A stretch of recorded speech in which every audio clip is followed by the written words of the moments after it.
kulankii ugu horeeyay ee ay yeeshaan golaha wasiirada ee xukuumadda cusub oo uu shir gudoomiyay madaxweynaha Jamhuuriyadda Soomaaliland mudane Muuse Biixi Cabdi waxaa lagaga wada hadlay arrimo dhowr ah.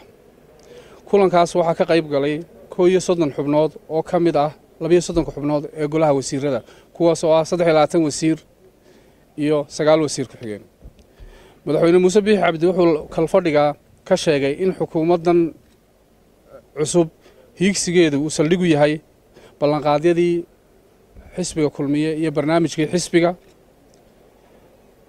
ololaha ku galay iyo qorshaha horumarinta qaranka ee labaad National Development Plan Phase 2. kulanka ugu horeeyay oo qaatay muddo saacad ah wuxuu ahaa kulan isbarasho iyo isxoguraysi. madaxweynuhu wuxuu si gaar ah hoos uga xariiqay muhiimadda ay leedahay muwaadinimadu, wadajirka ummadda iyo isagoo golaha faray in juhdi iyo dadaal midaysan loo galo sidii ummadda loo midayn lahaa loogana saari lahaa xanaftii ay reebtay tartankii ololaha doorashadu. haddaba fadhiga koowaad ee uu yeeshay golaha wasiirada cusub maanta oo ay taariikhdu tahay 16 bishii 12aad 2017 uuna shir gudoominayay madaxweynuhu waxaa lagu go'aamiyay qodobadan soo socda. qodobka koowaad waxaa dhammaan golaha wasiirada lagu dhaariyay inay kitaabka quraanka ah inay ilaashaan sirta golaha wasiirada iyo sirta qarankaba. qodobka labaad golaha wasiiradu waxa madaxweynuhu uu faray inay diiwaan geliyaan dhammaan hantidooda ay gaarka u leeyihiin hantida guurtada iyo tamaguurtadaada.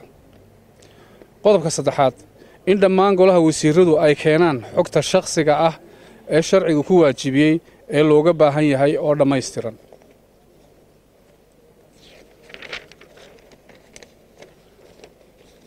qodobka afraad in la qabto kulanno joogto ah oo la xidhiidha qaabka wada shaqaynta iyo xoojinta shaqada ay wasaaraduhu qaranka u hayaan.